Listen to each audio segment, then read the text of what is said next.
Okay, good morning, everyone. We are going to start now. So on behalf of Public Services International, I would like to welcome you all for this third session of our training on digitalization and public services. This is the third and last workshop in this series for now, and we have gone through introduction of key concepts of digitalization, introduction to the functioning of algorithms, and today we are going to look more at the governance of data and workers' perspectives on governance of data, as well as tools that exist and that we can use as unions, either in our union work or even as alternatives to the mainstream tools, digital tools. But these training sessions are the beginning of our work on digitalization, and what we will also do today is take a bit of time to think about what are our next steps. What is it that we want to do together after today? And do keep that in mind, because at the end we are going to ask you, or all of you, what is it that you want to do next and how is it that you want to do it? So keep that thought and work on that thought as we go through the training session today. So this is really an important session we're having together. As part of the introduction, I also just want to flag a workshop that PSI is organizing on tax issues. And the reason why I want to flag that is that many of you know how big tech companies are avoiding to pay the fair share of tax. And I'm highlighting this because we are going to have this workshop on 15th of July, and all of you are, of course, very much invited to join. But also because as we are looking at digitalization, it's important that we look at the crossover and the linkages with other areas of our work, but also other campaigns that we have collectively as part of PSI, or part of the different networks we are part of. Another example of that is also, for instance, I think the work that affiliates are doing in New Zealand, linking the climate work with the digitalization work, and looking at how digital tools are also part of the push for unhealthy or unsustainable climate solution, and how that can be turned around. And that's something that it would be great to hear more from Josh, who is part of our DROs here. But keeping that for later, and maybe ideas of what we want to take on in continuation of our collective work. Really to say that the best way we work on digitalization is in locating it, what's going around it. And therefore our interventions are also linked to our ongoing struggle. This is not isolated work. This is work that is part of a continuation of our current work and struggles for labor rights. So again, thank you so much for being there. We are going to have today also two guest speakers, and I'm going to introduce them later on in the session. But just to let you know that we have with us Sureka, who is the president of the Asha Workers Union in Haryana in India, and Anita Gurumurthy, who is executive director, I believe, of the IT for Change policy group that is really specialized on issues of data and digitalization. So a warm welcome to our two guest speakers also for today. We also have interpretation today for Hindi. It's available if you would like to use it. And you already know how to use interpretation. It's the icon down below in your screen.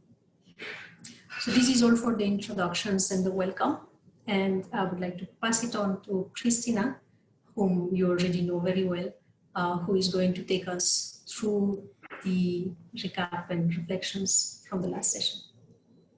Thank you, Susanna. And Susanna, whilst I'm sharing my screen here, one of the things you said there, I really want to hook on to, and that digitalization should not be seen as something separate to the union other activities. You know, it's everything. It's taxation, as you said, it's climate change, it's workers' rights. It is infusing itself into every aspect of our lives. And I really hope, and I'm encouraged by what you say of linking these things and how your network can grow and really start focusing on workers' rights in this digitalized world.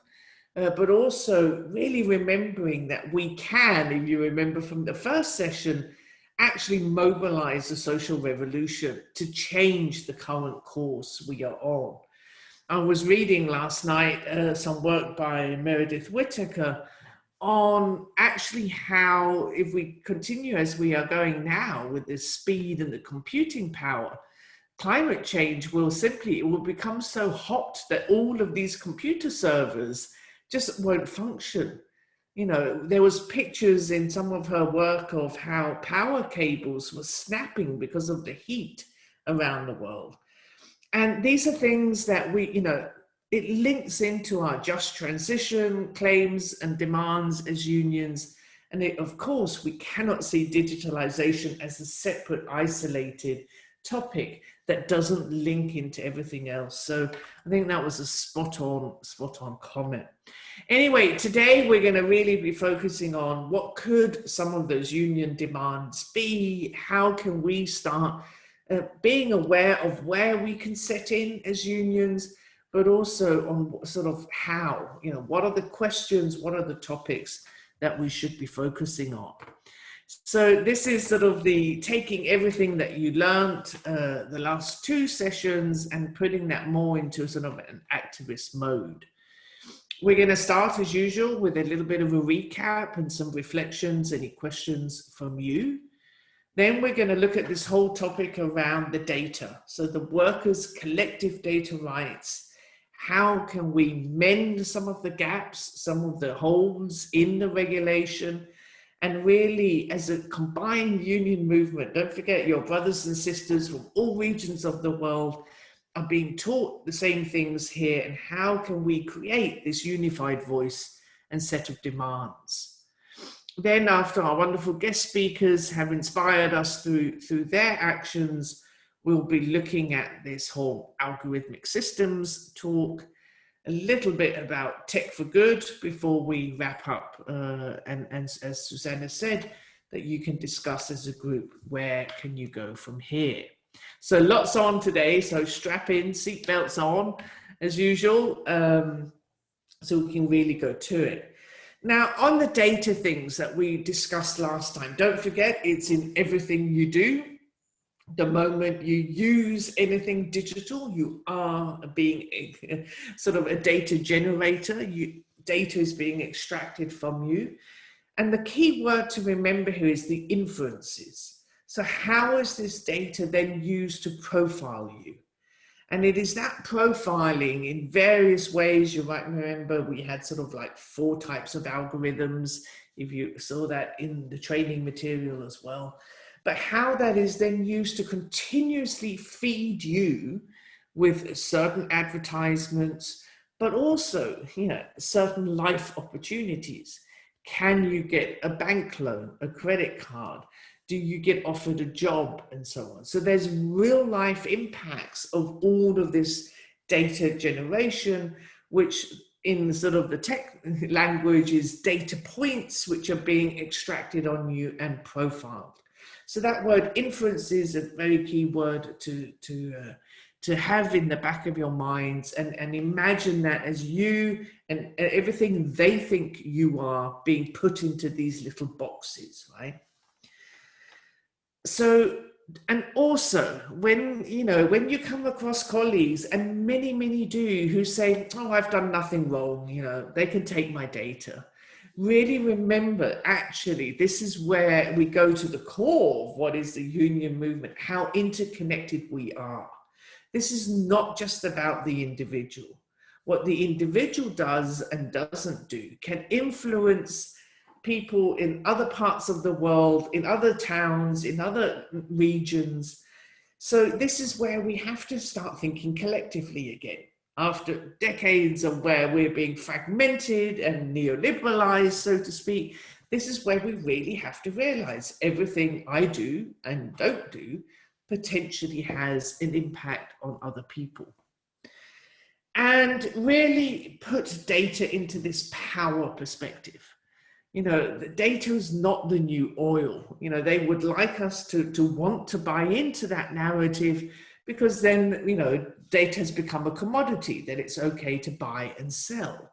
You know, data is power. And the infrastructure around all of this is where the power is embedded.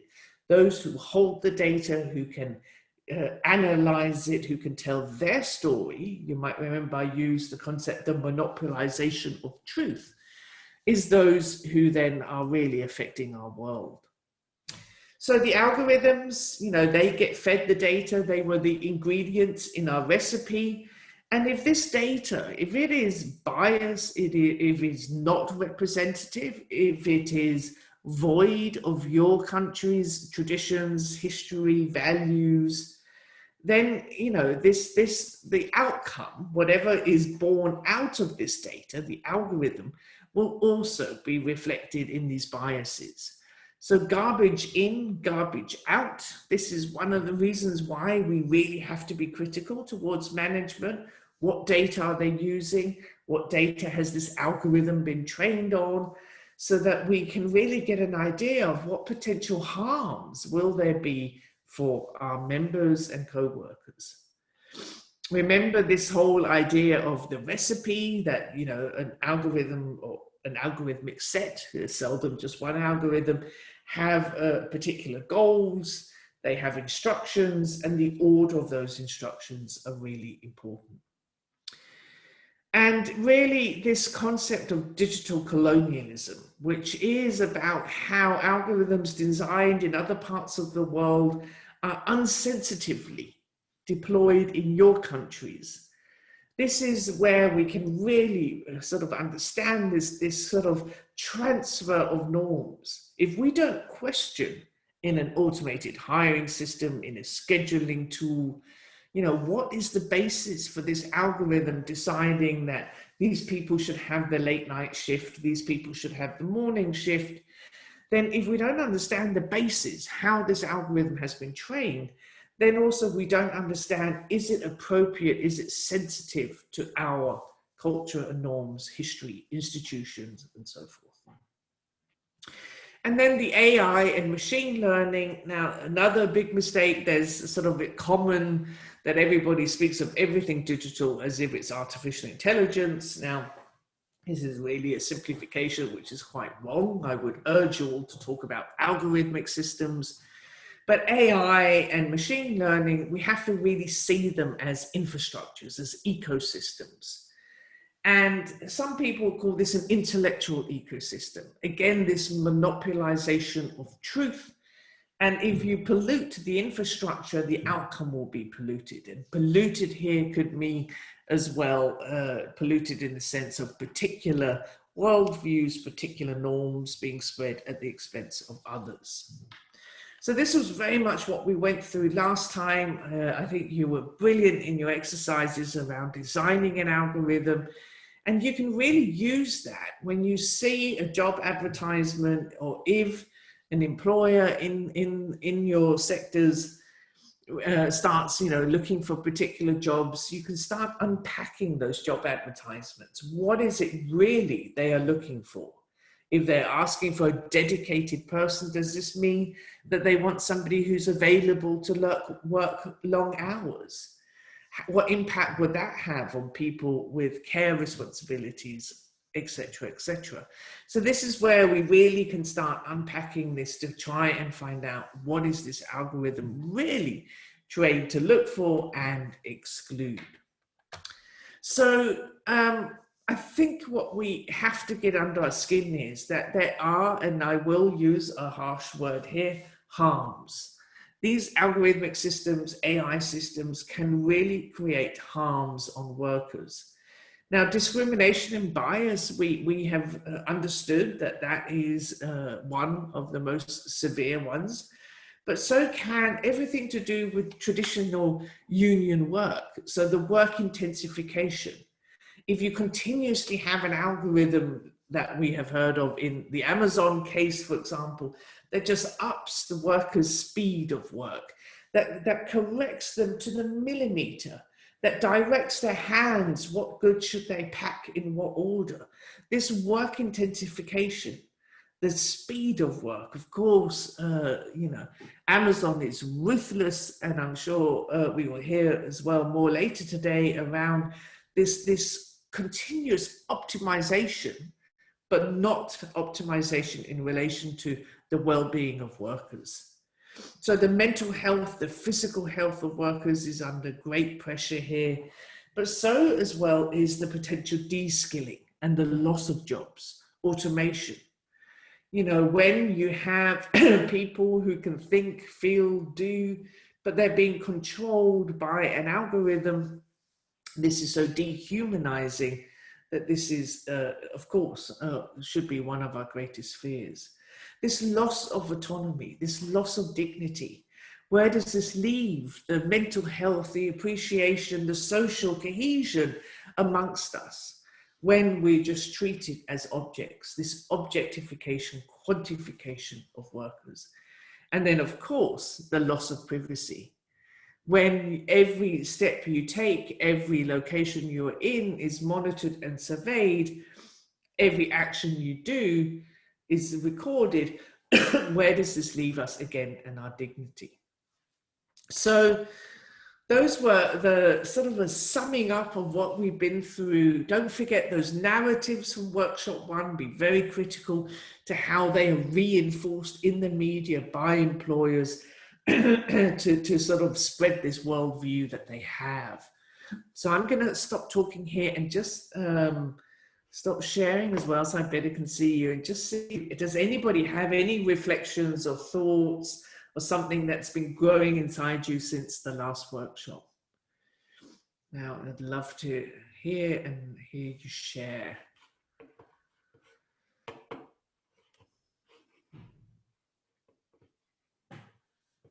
I can't really see anybody with their hands up. No. Okay. We'll continue. I hope you all are well. Forgot to say that in the beginning. Okay. So just a little glass of water. It is early in the morning here. So really keep all of this in mind, and remember again Susanna's introduction of how this digitalization is interconnected into all of union work, and see how it's added almost a layer of complexity, but also opaqueness. You know, employers would rather not have that we know what's going on. And then also remember the difference between the deploying employers and the developers, and that power relation.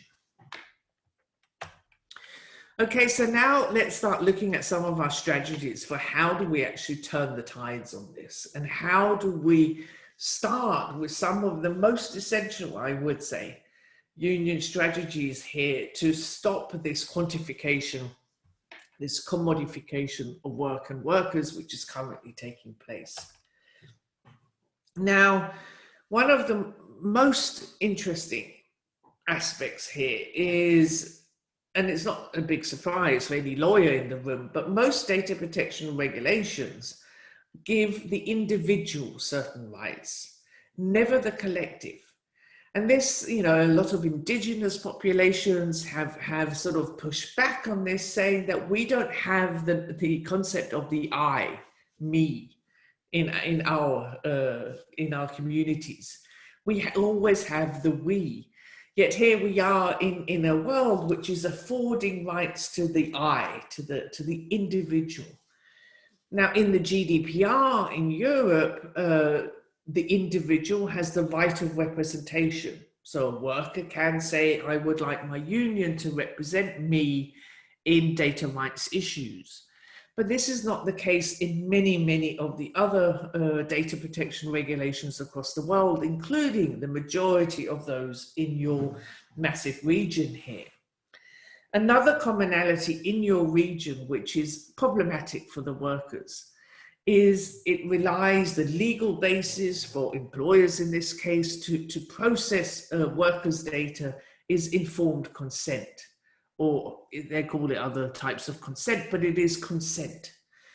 And here, of course, how can a worker freely, without fear of retribution, actually offer their consent to a workplace to monitor them, to survey them, to extract this data? You are not free because of the power imbalance that already exists.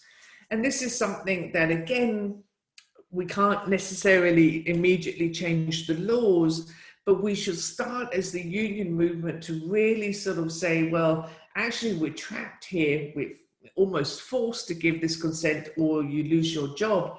And how can we start negotiating at workplace level, across sectors, national, in improving that, in bridging that, in highlighting the power imbalances, and use that as a springboard into this whole negotiation of better rights for workers.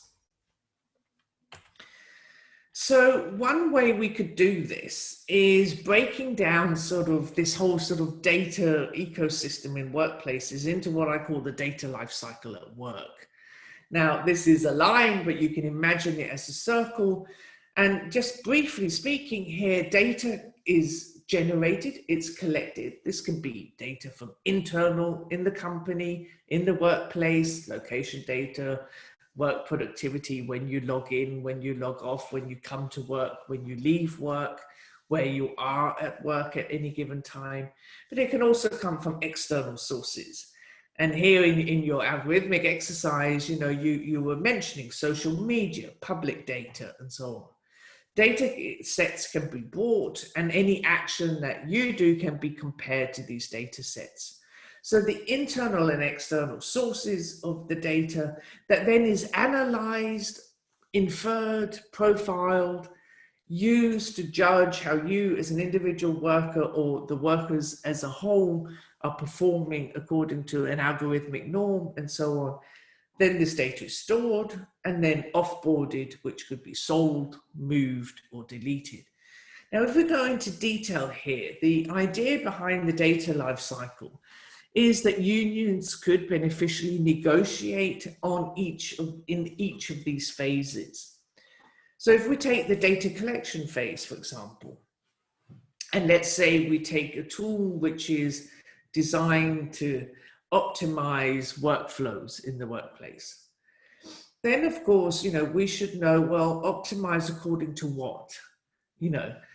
Don't forget the narrative that they keep saying that digital tools are improving efficiency and productivity. Our first response should be, for whom? Is the tool optimized not with regard to workers' health and safety, but with regard to outputs per hour or whatever? So this should be our first question. Optimized for what? What data has sort of set the bar that we're judged against? What data is being used? Do we have a right to say, no, you cannot track my location outside of working hours, or whatever this system uses? This is where we really have to go into details and find out how are they collecting data, what data has been used to set that norm that we're judged against, and so forth. What right should we collectively have to edit, block, refute these systems? In the analysis phase, now remember, this is the inferences. Even in the most stringent data protection regulation in Europe, workers do not have the right in law to know if they're subject to inferences that have, nothing to do with them personally, but they're measured against them. We only in Europe have the right to know about these inferences if they are built on my own personal data, which is, this is employer lobbying, so obviously. But of course, if you as a worker are judged against these inferences and you have no idea about them. You know, this is wrong, right? I mean, if you are told you're too slow, according to what? According to what norm? According to what calculation? So we should really start pushing for, of course, knowing what systems are in place in a workplace, what data they are built on, designed around, but also what are these inferences that we are judged against, but also are generated on the actions and non-actions that we do. This transparency around these systems is something every single employer, and unfortunately many governments, just say, oh, AI systems should be fair, but we cannot have fairness if we don't know what systems are in place in the first place. So this is where I would really sort of dig into the data analysis. What are they inferring? How are they using this data? And how can we actually demand access to this, but also certain rights to refute and block them? The data storage, this links very much into PSI, and I have to say PSI is leading in the union movement on digital trade discussions. And I'm sure many of you also follow that work and are involved in it. But this is a very serious matter, and we discussed it last time in Kate's intervention. But how this free flow of data actually adds another additional layer onto our privacy concerns. Because if your data and all of these inferences can flow outside of your region, be sold to the highest bidder, for example, then of course this is a direct attack on your autonomy and privacy. Now, unfortunately, again, our governments seem to have been seduced by a lot of the private companies, and they are agreeing in trade agreements to this unfettered free flow of data. Now, it's not just raw pieces of data that are flowing, it is also all of these inferences. And here I have to say that it is so important, the work that PSI is doing in the trade field, but also that we begin to get this under our tongue as a typical union topic is, where is this data stored? Who has access to it? How long is it kept? And do we, and this leads me to the third point, or the fourth point here, if it is sold, we must ask sold to whom? A lot of these buyers and sellers of data are obscure data brokers who represent maybe Secret Service or military or something, but they, you can't see that in the books. But we should really be inspired here by a couple of unions. One of them is the finance sector union in Ireland, who managed to negotiate in a collective agreement that the bank would committed to never selling data sets that included workers' personal or personally identifiable information. So this is a really great example of a way that we can sort of preserve our privacy, our autonomy, to stop this sort of datification, commodification of workers by putting in concrete demands to what happens with this data. One thing is, how long is it stored? Secondly is, may it be sold? And this, of course, I would urge us to say that we should do everything we can to prevent that. So this maybe is helpful. This, of course, these 4 stages can be unpacked even further. And a report that PSI is going to be publicizing later this year is a taxonomy of what collective agreements actually already are including certain aspects around data, artificial intelligence, and new technology. And that taxonomy is broken up into equality issues, into negotiating around new tech skills, but also algorithmic systems and data. And that will hopefully be a living document where we can continue to add as you all bargain for new collective agreements and new articles in them. But really, I think, and if I may inspire Susanna, the work that you'll be doing in this group going forward, one really interesting thing here would be to break down this data life cycle into more concrete issues that you can be negotiating on. in collective agreements, but also advocacy in relation to your regulations and laws. Now, just before that, we pass the floor to our guest speakers, and I'm so excited to hear what they have to say. I think it's also worth putting a lighthouse out there, you know, something that we should be aiming for to break this monopolization of truth that we currently are subject to. And with these stronger data rights, if we can negotiate them, and this has to be a pressure from every union across the world in every single region, then you can imagine if we start having those collective data rights, workers' data is workers' data, and that the unions start creating structures to actually collectivize that data, so that we get the data in on the workers, either directly from what they're doing, but also by using some apps that are out there that can really help us in a responsible way to collect data about work. Then the unions can sort of embed that data, sort of collectivize it. You know, think of the union movement, the democratic control of the union movement added with a sort of a data identity, a data collective. So we have our union, our worker collective, and we have a data collective. That will enable us to be able to break this monopolization of truth. If the union movement had access to good data analysts, to good understanding of what is the purpose of us collectivizing this data, what are the red lines for what it can be used for and what not, how can we start storytelling, it's called. How can we start pushing our reality back into the world? Just to give you a little example, a data analyst I'm working with in the United States, he was helping some gig workers who were told by their company, oh, we're putting a new sort of pay structure in place, you'll all be paid the same as you were before. But then Dan, as his name is, he created some machine learning code and got the gig workers to send screenshots of every time they got a payment. And then they could see that actually for 41% of the workers, their average pay had declined. And this then broke the media, right? That this big platform had gone out, oh, we're, you know, even more advanced, our pay is better, it's all equal. And then the workers started fighting back, and through proof, through their own data, could show that actually for 41% of us, and the majority of them women, this was not the case.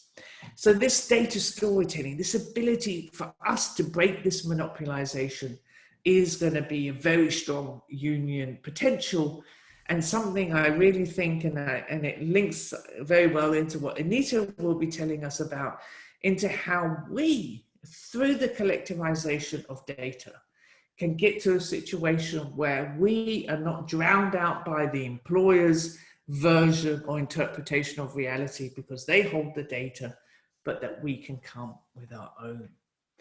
So I'm just checking the chat here. I'm just seeing if anybody has a question. Sure, I can share that. Josh was asking in the chat whether there would be possible to get a copy of the clause. Exactly, no need to reinvent the wheel, but that's also, I know, PSI's aim with this collective bargaining report is that you can really learn and be inspired from one another, and the clauses and articles out there. It's a brilliant question. Okay, so we are nearing the point, I think, here where I am going to hand the mic back to, yeah, here we are. There's Anita and Zureka. Back to Susanna and stop sharing here. So thanks, Susanna. Thanks a lot, Christina. And thanks a lot for your detailed explanation of the data life cycle. Really appreciate that you put in there the question of the data flow and how that is taken up in free trade agreements. Maybe just to add the fact that another provision that is pushed in free trade agreements is also secrecy of algorithms. And probably that's something that we can add in the section about algorithms and knowing about algorithms, because it impacts that moment of the data cycle. Absolutely. Interestingly also, another important clause that is push through free trade agreements is also to say that companies should not need to have a registered office in the country before they can either access or process or do whatever with data. And I think that's also something that we need to look at. It's kind of before the data cycle even starts.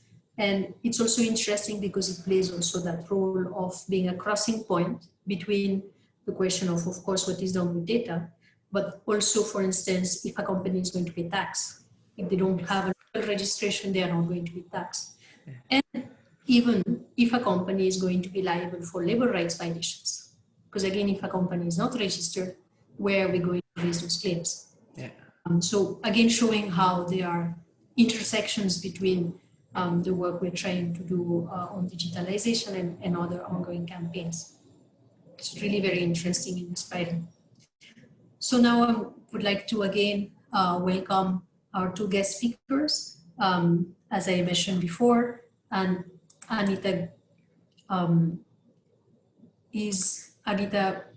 Gurumurthy is a founding member and executive director of IT for Change.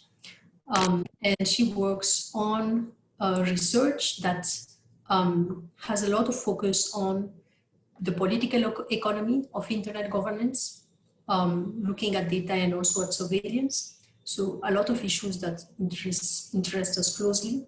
And Sureka is the General Secretary of the Asha Workers Union in Haryana.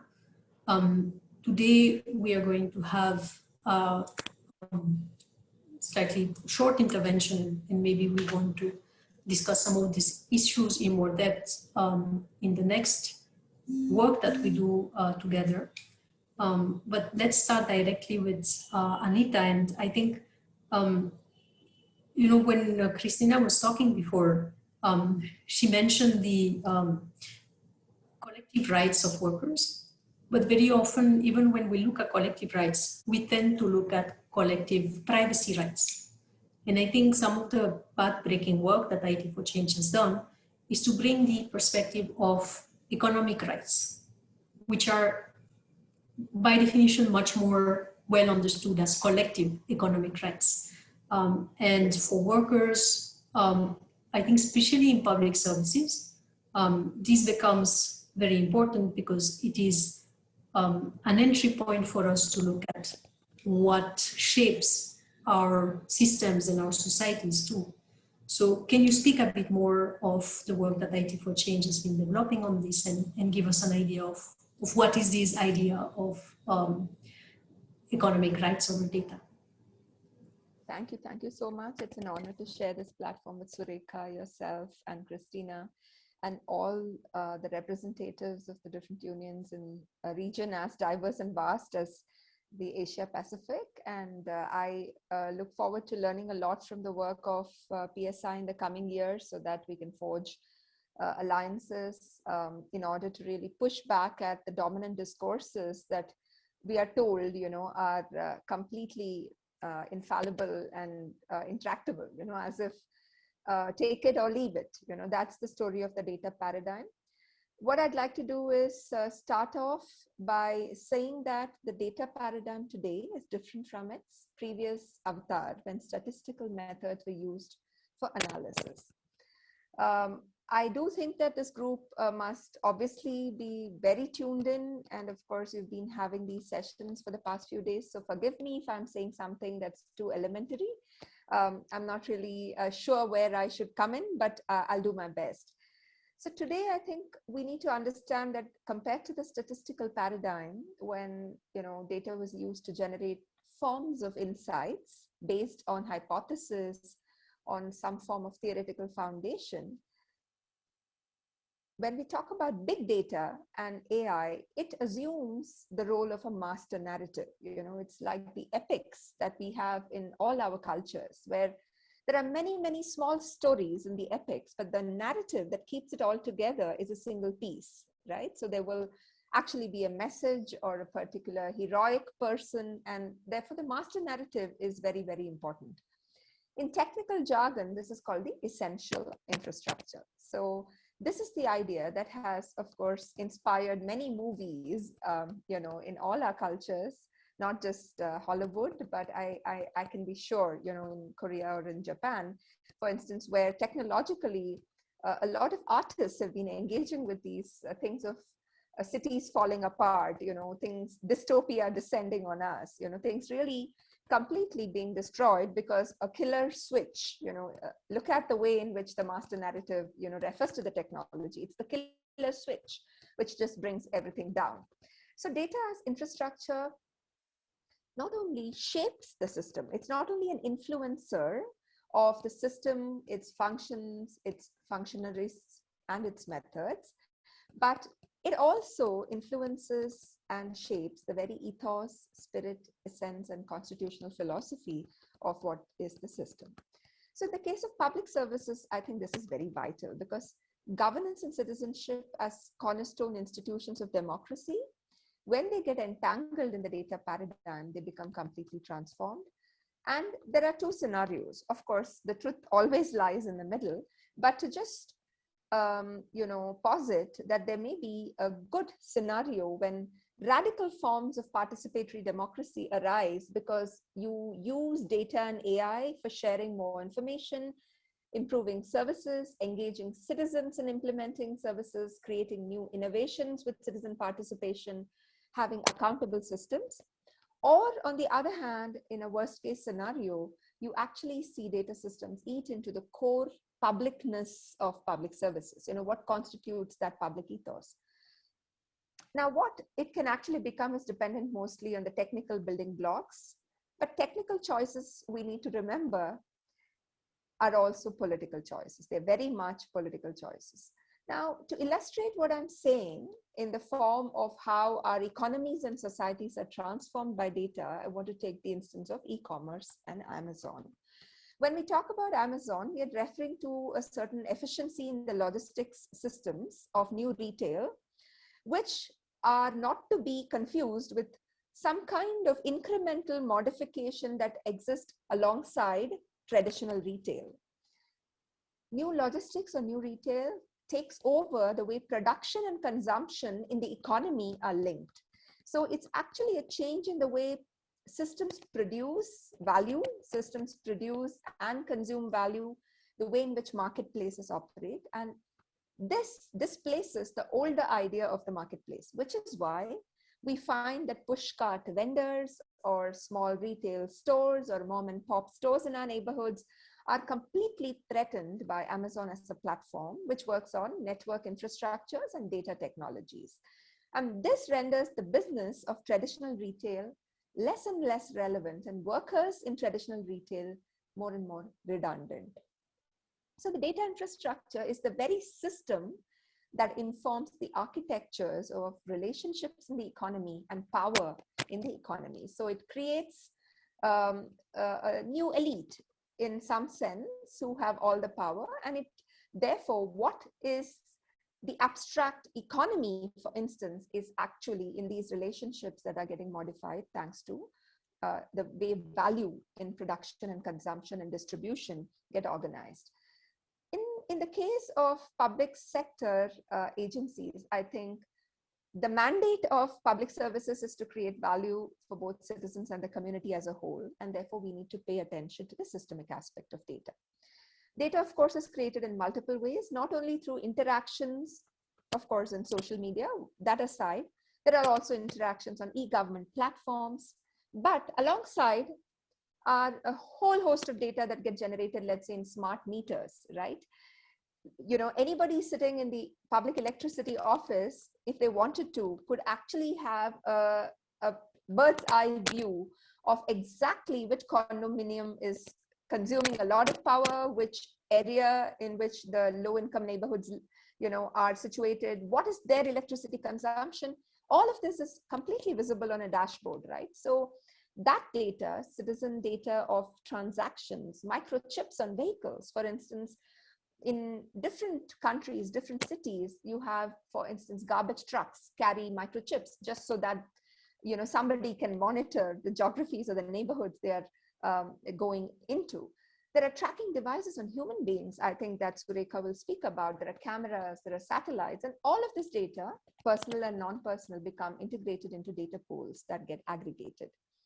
And this, I think, is a resource that acquires meaning and relevance. And this is the most important aspect of data as an economic resource. The relevance of any of this is not because there are individual fields on a spreadsheet. It's not about Excel sheets. The relevance and meaning of this data is in the aggregate and in the pool.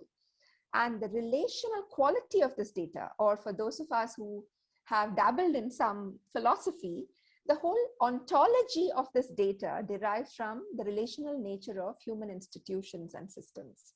So in a governance system, the relational aspects of what does a citizen do with other citizens? What do citizens do vis-a-vis the government? What do citizens and government do vis-a-vis private actors? All of this data, which comes from cameras, satellites, transaction data, microchips, all, what have you, all of this combined to form a resource that acquires meaning because of the relational ontology. If they were to stand on their own as an individual person's data, it would not have the same meaning, or it would not lend itself to the creation of value as it does because it's all in one pool. And this is the economic basis of data as a resource. It acquires its meaning because of the relationality of human society. And on top of that, the collective data that is built of a system has to go back to serving the bottom line mandates of the system from which that data is generated. So this is a theoretical argument as to why public systems data, public services data has public value. It cannot have private value. Can I take 2-3 more minutes, or is my time over? You have more time. Please go ahead. Okay, thank you so much. Because I just wanted to get into some examples of union action so that I could bring this out go from the theoretical to the more practical. So I think that data-based insights or intelligence from public services, theoretically speaking, and because of the democratic mandate that our constitution creates for the social contract, have to, by default, generate only public value. It cannot create private value. So that's the theory I was just placing. And this concerns itself with value that accrues to citizens who are individuals, to groups, both citizen groups and worker groups, or special interest groups, and the system as a whole. So public value has to go back to every constituent element who makes that public system. I'd like to really talk about practical examples of union action. For instance, the State Bank of India Union, in relation to the proposal of the Government of India to bring privatized standards into our digital payments infrastructure. This was a major achievement in recent times. So we have the unified payments interface. So if you have an app for making a digital payment, wherever you go to any store and, you show your phone and make the payment, in India is routed through a public standard. It's a public key, So the recent proposal is, the National Payments Corporation of India is making a lot of losses, and it's completely locking up all those resources of data. Imagine if all that were to be unlocked and put into the private domain, how much more value can be generated? On the face of it, it seems like everybody will buy this argument, but the ethical and rational economic argument is all this data is coming because of citizens' trust in the public system into that pool. And today, the entire trust infrastructure in society, because of which you don't have to worry when you're making a digital payment that somebody will hack your data from your phone, etc., is because electronic transactions are managed by public standards. So somebody is standing guarantee to your money. And the plan of the government to bring in private parties who will make new standards and new products and charge commissions means that the essential infrastructures of payment standards in the digital economy upon which this trust infrastructure is built is going to go into private hands. So the question that SBI, the State Bank of India, asked is, why can't the public sector take on these innovations?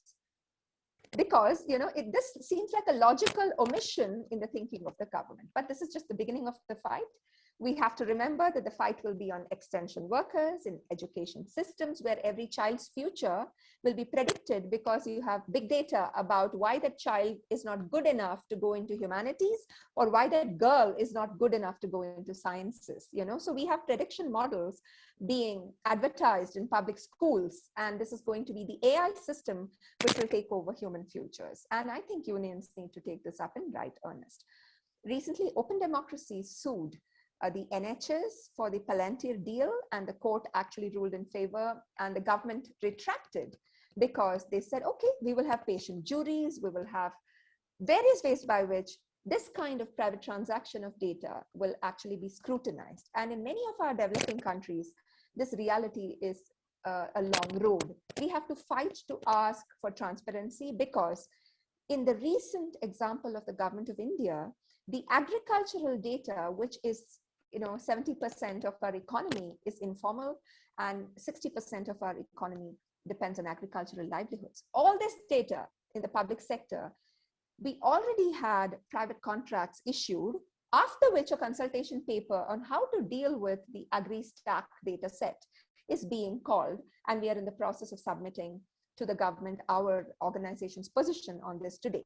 So the whole thing is the cart before the horse. You've already got these private contracts in place, and then you will say, okay, what do we do about agriculture data? And I think unions really have to take instances of such overreach by governments in the public sector. What I really want to conclude with is the point that was already made by Christina and also underscored by Susanna, which is that a lot of trade rules come in and distort the ways in which data can be managed. They completely take away the right of local governments to ensure that public procurement rules are in place. They take away the rights to scrutinize algorithms which are at the base of discrimination, which are at the base of stealing data, right?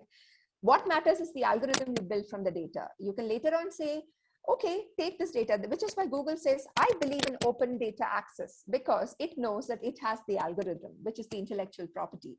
So we have to remember that after having arrived there and have the first mover advantage, and after building this sophisticated algorithm, you can then be holier than thou and say, please take my data and build your innovation, right? So this is a kind of games that the private sector will play in order to gain access to public data. It's called open washing, right? You open up your data set so that we can give you value, as if public value was not created by the public sector. So I think a cross-movement agenda is necessary. And I will stop here, because the vital issue of worker surveillance and the need that Christina spoke about in terms of data collectives in the public sector, data transparency of the government is important so that workers can have access to the data about themselves. What is the data? What is it that government departments are collecting data about me for? Is the worker's question, right? Which is a civil political right with deep economic implications about the trust that the system places on the worker with respect to the worker's accountability, productivity, ability to function freely as a person who very much imbibes a public ethos. And I know that Surekha will speak about this. Workers cannot challenge the data system if the data is locked up. So either through demands for greater transparency from public agencies, and or through setting up their own parallel data collectives, public sector workers must have control over the data that governs their futures. And I think we cannot allow the idea that tracking is pretty normal for productivity to become normalized. And we should also be very careful about terms like collaboration, international, intergovernmental partnership and cooperation in AI, because vigilance about this is vital to what do they mean for the autonomy of the public system, the mandate that such systems have for the public good, for creating public value, and finally, how data mediates the interests in the notion of public interest. I'll stop there. Thank you so much and sorry I took more time than was allotted to me. Thank you very much, Anita. That was fascinating, and I think you really highlighted the core element of how the public interest and the public are elements that are at stake in this discussion. And I've put in the chat box a link to a webinar series that we had in India and of which Anita was of course a part, which was looking at different aspects of how digital trade rules are impacting on public services and public service workers' rights. I would like now to welcome Surekha. Surekha, you have been at the forefront as the General Secretary of the Haryana Asha Workers Union of a struggle that also had a strike against a new tracking tool and assessment of work tool, digital tool that was imposed very much on Asha workers in Haryana. And I think this is really emblematic of how workers' rights become the how digitalization is brought at the cost of workers' rights. So can you please tell us more about what the struggle was about, what the demands of the unions were, and what is the situation now? How do you look at also what this means for worker struggles with regard to digital tools in general? Please, Surekha, welcome. Thank you, Susanna. Good morning to everyone. Asha workers accredited social health worker और ये 2005 से India में काम कर रहे हैं और इनके इश्यूज सरकार कहती है कि ये वॉलंटियर्स हैं सब और उनसे काम जब लेते हैं तो एक एम्प्लॉइज की तरह से काम लिया जाता है। पिछले हम 5 या 6 साल से हम कह सकते हैं कि एक ऐसा प्रेशर है इंडिया में तमाम जो आशा वर्कर्स हैं उनके ऊपर कि वो डिजिटली वर्क करें। उनका जो भी काम होता है उसमें उनको ये कहा जाता है कि आप इसको ऑनलाइन अपलोड करें। उनके लिए कुछ एप्स वगैरह भी डेवलप किए गए। उनके जो पेमेंट्स के तरीके थे उनको भी डिजिटली करने की सलाह दी गई और कहा गया कि इससे आपको आसानी होगी यदि आप इस तरह से काम करेंगे और डिपार्टमेंट को भी आसानी होगी इस बात से। लेकिन सब वर्कर्स के पास इस बात की कोई ट्रेनिंग नहीं है और उनके पास कोई डाटा भी नहीं था, एंड्रॉइड फोन भी नहीं थे क्योंकि वेरी लो पेड वर्कर हैं ये सब और एजुकेशनली भी कम पढ़े लिखे हैं सब लोग, तो उनके पास ऐसी क्वालिफिकेशंस नहीं है कि वो इस तरह से काम कर सकें।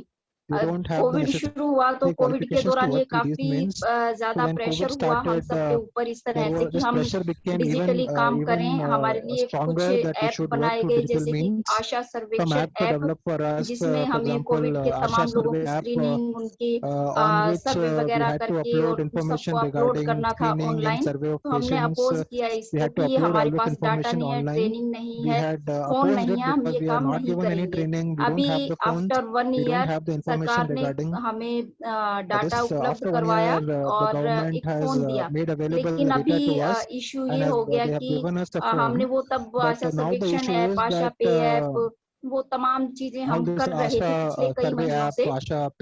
अभी हमें कहा गया कि आप जो है एक और ऐप डाउनलोड करेंगे अपने फोन में जिनके पास गवर्नमेंट का दिया हुआ फोन नया डाटा है तो उससे बाकी लोग जो है अपने पर्सनल डाटा से भी ये काम करेंगे।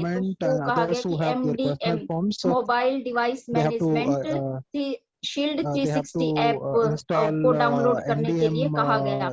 हमने डिपार्टमेंट से भी जानने की कोशिश की कि ये क्या है, इसमें से क्या क्या होने वाला है, आप इसका इस्तेमाल क्यों करना चाहते हैं, क्या चाहिए।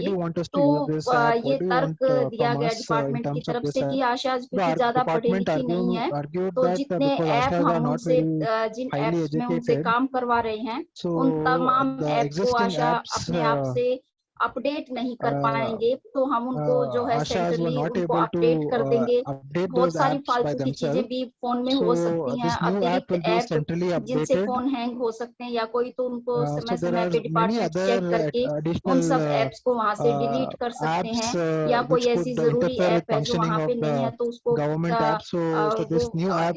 भी उसके अंदर कर सकते हैं।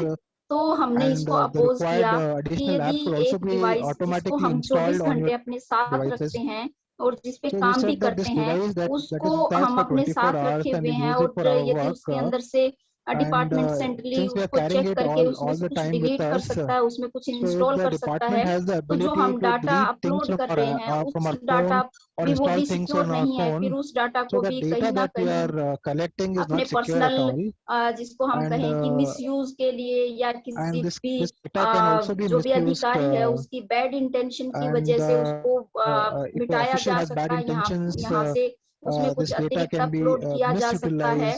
और जो लोग अपोज करते हैं गवर्नमेंट की पॉलिसीज को किसी तरीके से या उनके साथ कुछ भी जो गलत हो रहा है उसको वो अपोज करते हैं, अपने राइट्स के लिए जो लोग फाइट कर रहे हैं उन लोगों को भी टारगेट किया जा सकता है इस बात से। इसमें ये भी हुआ कि वो ट्रेस करेंगे कि जिस वक्त में सर्वे आशा कर रही है और वो जब वो डाटा अपलोड कर रही है तो जिस हाउस के बारे में वो डाटा अपलोड किया जा रहा है क्या उसकी लोकेशन उस समय पे सेम उसी घर पे है या कहीं और है। तो ये काफी आपत्तिजनक चीजें हम लोगों को लग रही थी और हमने इसीलिए इसको अपोज किया कि ये काम हम नहीं करेंगे, हम मैनुअली काम कर लेंगे। वैसे भी आशा बहुत ज्यादा पढ़ी लिखी नहीं है तो वैसे भी काफी मुश्किलें आ रही हैं। डिपार्टमेंट ने कोई ठोस ट्रेनिंग भी नहीं दी। तो अभी हम जो सब चर्चाएं कर रहे हैं ये तो उससे बहुत एडवांस चर्चा है, हम तो उसके बहुत एक्सप्लोरेटेड लेवल पे अपने आप को फील कर रहे हैं कि किस तरह से हमारे एक पर्सनल लाइफ के अंदर हस्तक्षेप करने की जो है गवर्नमेंट इजाजत मांग रही है कि हम आपको हर समय पे ट्रेस भी कर सकते हैं।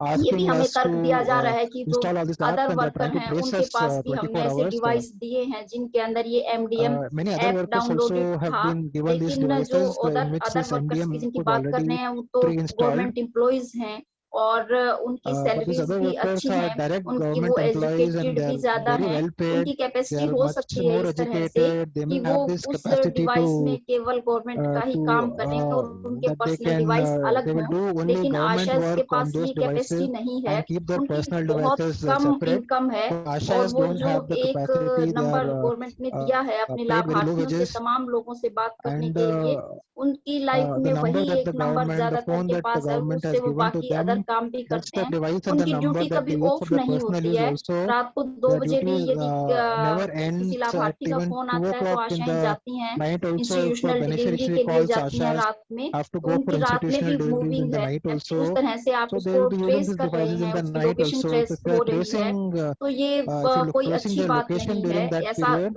हमें लगा और इसलिए हम इसको अपोज कर रहे हैं। और काफी खतरनाक चीजें लग रही हैं ये, जैसे जैसे हम एडवांस सोसाइटी में जा रहे हैं, लेकिन कैसे हमारे जो पर्सनल लाइफ है और पर्सनल जो हमारी चीजें हैं वो कैसे एक्सपोज हो रही हैं, और एक बहुत मिनिमम इंसेंटिव्स के लिए भी आप उसको एक्सपोज कर रहे हैं। ह्यूमन की जो अपनी पर्सनल लाइफ है उसका या उसकी पूरी लाइफ का ही क्या मतलब रह जाता है इस तरह से। तो काफी हम लोग चिंतित हैं इस संदर्भ में और हम इसको अपोज कर रहे हैं। हमने 1 डे स्ट्राइक भी करी इस डिमांड को लेके कि हम जो है आप चाहें तो हमसे ऑफलाइन काम करवा लें, आपने ये जो डिवाइस हमें दिया ये डिवाइस हम सरकार को वापस करने के लिए तैयार हैं, हमें ये डिवाइस भी नहीं चाहिए और हमें जो है इस तरह से बिल्कुल भी हम काम नहीं कर सकते हैं।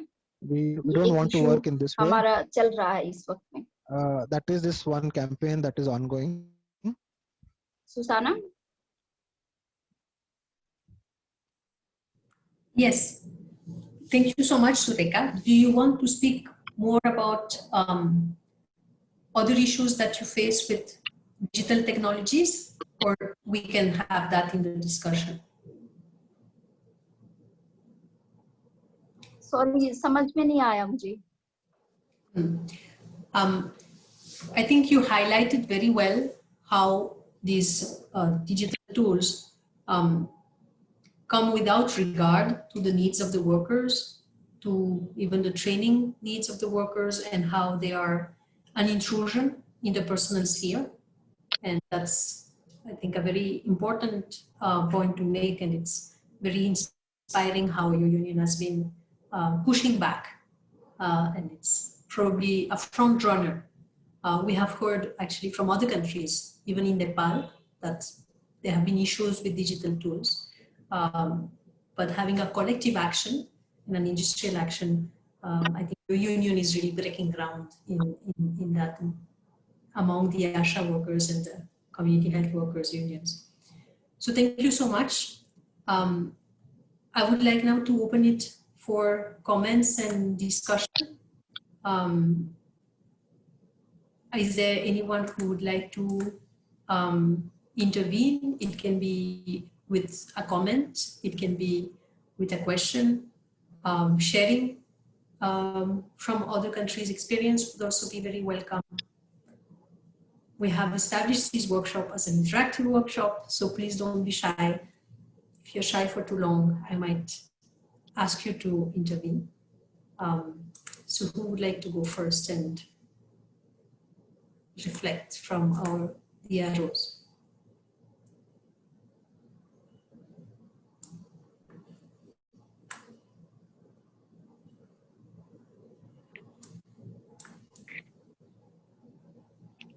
May I say something? Please go ahead, Manoj. Madam, during the, good morning to everyone. During G7 meeting recently, they have come with a package of B3W, that is called Build Back Better World. And they have committed for $40 trillion fund in other countries. And major focus of this is privatization and digitalization. So how we can take up such things? How we can fight against all these things? That is also something that is other countries are also trying to give fund for all these things. Third world country. Thank you. क्या हाँ इनसे पैसे waste हो रहे हैं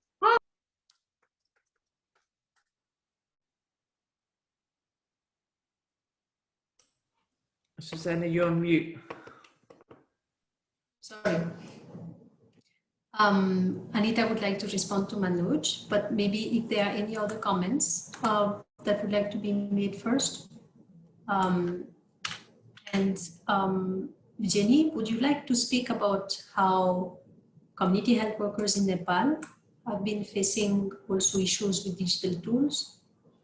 That would be an interesting sharing that we could have.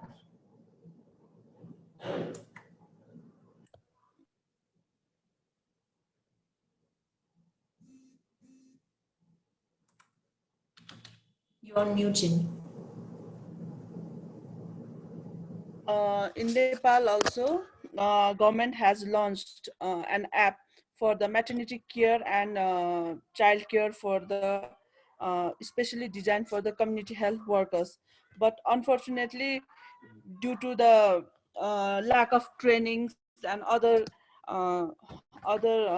trainings and education, it is not able to, the project itself became the failure. So, and when I went through the various reports, articles, that in some places through various NGOs, NGOs, local NGOs has prepared an app and they are teaching community health workers how to use that app for the maternity protection. So I don't have so much information. So I have just read an article regarding that the app which the local NGOs has been designed for the community health workers. Thank you, Jenny. Thank you. Is there anyone else who would like to intervene?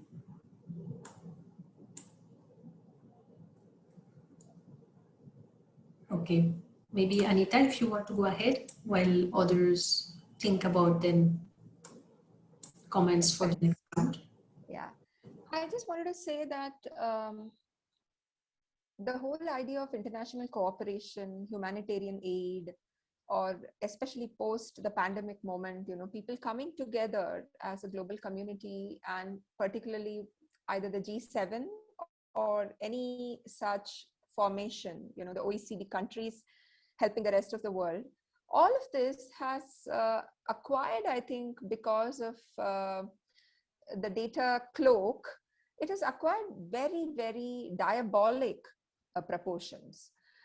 For instance, I was part of recent discussions about how the government of Bangladesh has used vaccination programs even before the pandemic as a method of getting biometric imprints of citizens. This is because in a country that is getting aid or getting some kind of humanitarian money or some kind of finances, because digital public goods also need money. You have to create digital public infrastructure, but that costs a lot of money. Of course, it may not cost as much as putting electrical grids or laying roads, but still servers cost a lot of money, right? And the network and all of that. What poor countries are unfortunately having to do is that in the absence of global standards for how data and AI partnerships should work in a multilateral global system, countries that are at the receiving end of development cooperation in the form of financial aid accept certain humanitarian aid, which brings in private agencies who take away the data. This is clearly a deficit of global governance. So as unions, the question that Manoj asked about what is to be done is actually to ask both for national level policy regulation for international humanitarian aid, so that aid does not become something that sweeps away the rights of citizens. And secondly, for all of us to participate in other kinds of alliances, including, let's say, trade justice movements or alliances for international accountability from financing, and insist that we urgently need in AI and in data partnerships some kind of global norms. We need rules and norms so that they don't come in and interfere with the political and economic health of nation states that do not have bargaining power. Thank you, Anita. That's a very important point. And just thinking back to Jenny's intervention about how a lot of international NGOs are developing apps for community health workers in Nepal. And I guess the question can also be asked about what are the conditions for data flows and data localization that come along with that, and you know, what is happening in the background of many of those initiatives also. Do we have any other interventions? So on the private, sorry, Susan, I just wanted to answer also from my own thoughts. I want to answer Jenny. I think that this is a serious concern, whether it's NGOs or community-led efforts.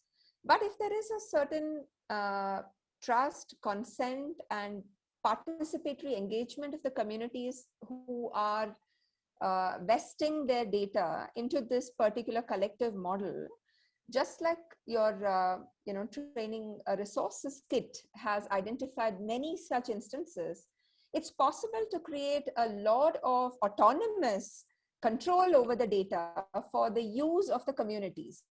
But this has to be regulated, which is why two kinds of laws are needed. One is the kind of public law which can regulate data as a resource. This should be over and above the personal data protection law. Personal data protection law will protect your privacy.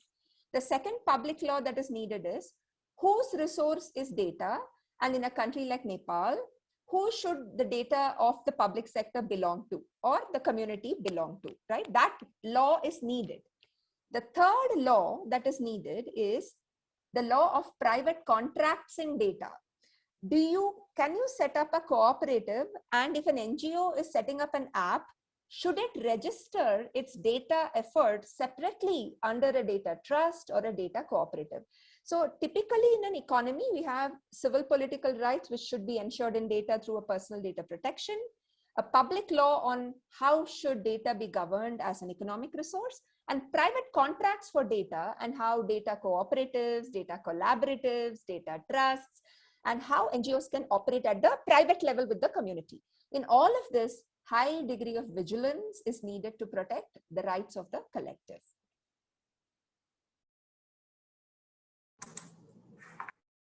Thanks a lot for this, breaking down of these laws. And we have been talking about the European law with regard to data protection. Now, I don't think that really addressed the point about data as an economic resource and the kind of control and ownership that is required of data as an economic resource. Can you maybe expand a bit on what would be laws that we can look into in terms of an understanding of what that element of the regulation should be? Yeah, so this is the attempt by, and Christina will know more than this, more about this than me, but I'll attempt to talk about this. So the EU is really rapidly trying to set right the problems that have not been addressed because of its data protection law. For instance, even with data protection, in many instances, when personal data gets mixed with data pools of non-personal data, and aggregate anonymized data is used in the industry or is used in various ways, you could technically say that a person's identity is not traceable, but actually even that is technically possible, because always you can re-identify the profile. Through profiling, you can re-identify the person, which is one of the things that Surekha was talking about. Where have we reached in society that we are opening up our lives like this, right? So that's another concern. But a serious concern is when people take away bits of personal data, bits of other data, mix the data and try and produce some form of, let us say, insurance product or some form of product, then the question really remains, how do you even think about people's consent into this data pool? Because the data has become something else, right?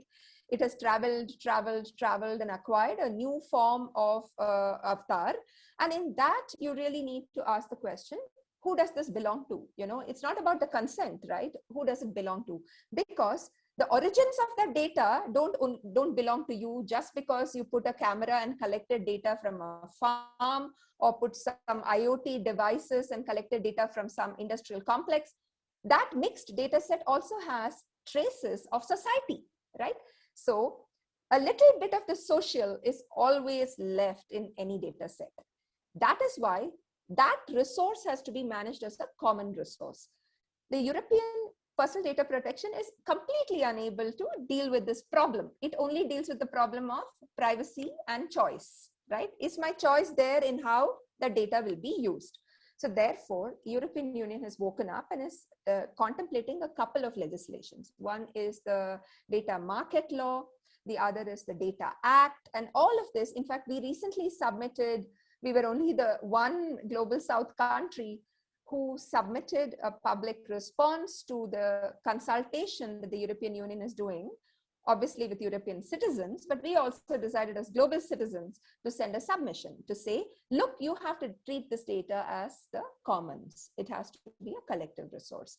And I think that Indian law, and Susanna, that is something you also are familiar with, is trying to look at this legislation, because we believe that all the talk about cooperatives and all the talk about a residents welfare association setting up a data cooperative or workers pooling data and creating something may not be effective unless you have a public law that enables private transactions. Without that public law, all these cooperatives will become institutions which directly sell their data unless they have very strong visionary leadership to Google or to Amazon or any other bigger data intermediary, because it's very convenient, right? I am an elite person. I want to be in a data cooperative. I have my health data cooperative. I'm a member. I contribute. And then I ask the question, what to do with this data? The president of my association will say, let us sell this data to a laboratory. For how much? For so and so amount of money. All of these they lose sight of the fact that this public data is to be deployed for some kind of communitarian good. Therefore, just having laws there are laws already in the European Union which govern data trusts, but that's not enough. You need a data act, and in that data act, the Indian law is coming up with the idea of community data. That is, all data in some form carry a social dimension, and we should not forget that data should not be subject to abuse on account of the fact that the community has its imprint inside that data. So Data Act in Europe is also trying to remedy the flaws of the personal data protection law.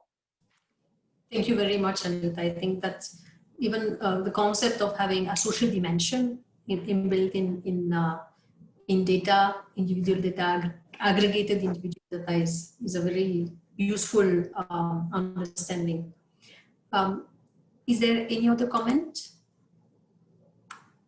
Susanna, maybe I can jump in. Sorry, everybody, that Please. I was late. I had another meeting beforehand, but I heard all of Anita's presentation, and I've heard, you know, all of her great work in the past and collaborated with IT for Change, and I think they are really at the forefront of defining the work that we probably need to then carry out, which is the advocacy for both the laws but also the public institutions that we need to ensure this happens. And I think that's where, as public sector unions, we can play a unique role, is in addition to the legislative framework that Anita has outlined, and that we should really document. We need all of the independent public institutions and the internal public sector capacity for both the regulation, data regulation, but also, as we've talked about before, for the production of data management that we want, or even the production of data infrastructure, things like, you know, having public cloud or public capacity to produce the kind of algorithms that might be of public benefit. And the problem we see is that this is very much in the hands of the private sector. It's unregulated, and so we need to introduce the regulations. We don't have the infrastructure in terms of a public sector oversight, but we also don't have the internal skills or commitment from governments to ensure that we can produce those things as public goods. And so I think all of that goes together, and it's not easy because most trade unionists don't necessarily have a strong understanding of exactly what's required. But I guess the first step is to say that unions have to be involved in introduction of new technologies, and at the same time we need this bigger picture campaign to say we can't support the introduction of these tools until we have the public oversight and the public sector institutions and infrastructure that means that we can guarantee that, you know, the private sector won't monopolise all of this data, and that it will be used for the public good. Thank you very much, Kate. We're going to, I think, close this part of the discussion. I would like to just go back to Surekha once more. Surekha, give you the closing word, and maybe if you can speak about the demands that you have, but also the demands maybe towards the future, to avoid that these kind of issues arise again. What are the steps that you think need to be taken? What are the demands that the union can put forward?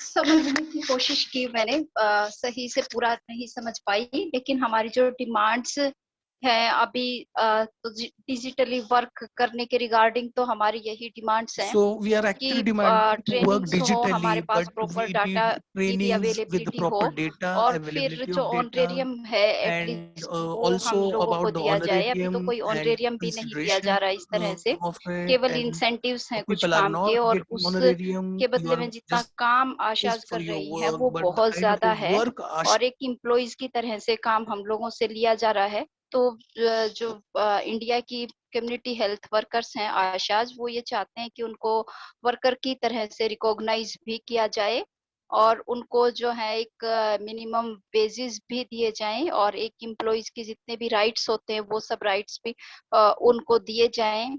हम health sectors के अंदर काम करते हैं और हम लोग ये चिंता करते हैं सबके हेल्थ की कि सब स्वस्थ रहें, लेकिन जब हम खुद बीमार होते हैं। I'm so sorry, Sureka. There is a problem with interpretation. Okay. We have lost interpretation. Let me just resolve that so we can actually really get the translation, what you're saying.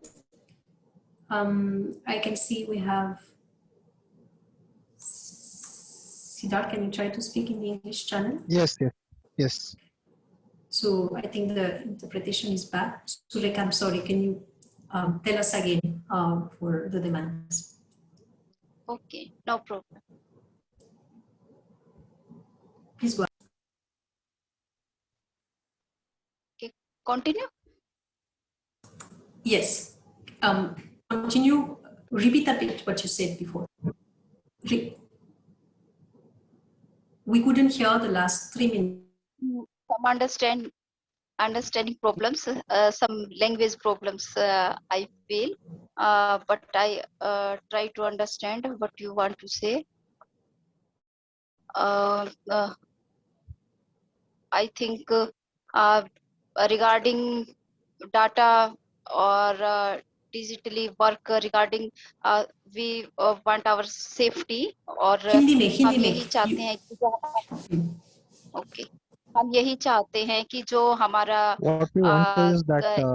Digitally जब हम काम करते हैं तो हमारा personal जो data है वो भी सेफ रहे और हम लोगों के साथ ये इश्यूज कम से कम ना हो कि जिन लोगों के पास ट्रेनिंग नहीं है या उस लेवल की एजुकेशन नहीं है तो उनको इसलिए उनकी जॉब से बाहर कर दिया जाए कि उनके पास स्किल्स की कमी है, क्योंकि जब अपॉइंट किया गया था कम्युनिटी हेल्थ वर्कर्स को तो एक मिनिमम क्वालिफिकेशन के साथ ही उनको अपॉइंट किया गया था और इस वक्त में जब ये अलग अलग तरह से काम आ रही हैं और एक डिजिटली काम करने की डिमांड जिस वक्त में बढ़ गई है, उस समय पे हमारे जो ओल्ड वर्कर्स हैं उनके लिए ये कहा जाए कि अब आप एलिजिबल नहीं रहे और आपको काम से बाहर कर दिया जाए, तो ये भी हम स्वीकार नहीं कर रहे हैं और हमारा जो पर्सनल लाइफ है और जो हमारा पर्सनल डाटा है उसकी सिक्योरिटी भी यदि इंश्योर नहीं की जा रही तो फिर हम जो इस तरह से काम करने में कॉन्फिडेंट भी फील नहीं कर रहे, हम इच्छा भी जाहिर नहीं कर रहे कि हम इस तरह से फिर काम करें। तो इस संदर्भ में हमारी यही डिमांड है कि जहाँ से भी हमारी कुछ ट्रेसिंग होती है या हमारा जो पर्सनल डाटा है उसके को पब्लिक होने की जहाँ संभावनाएं हैं हम वहाँ पे काम नहीं करेंगे और इसके लिए हमें सिक्योरिटी प्रोवाइड करवाई जाए, उसके बाद ही काम पॉसिबल हो सकता है digitally. Provided security of our data, then only we'll be able to work. Or several takeaways, especially from me, and questions that I was burning to ask you, but maybe Jenny from Nepal, you have an idea. In these government-led apps, which are creeping into your countries at great pace, has the government developed these tools or are they procuring them in from private actors?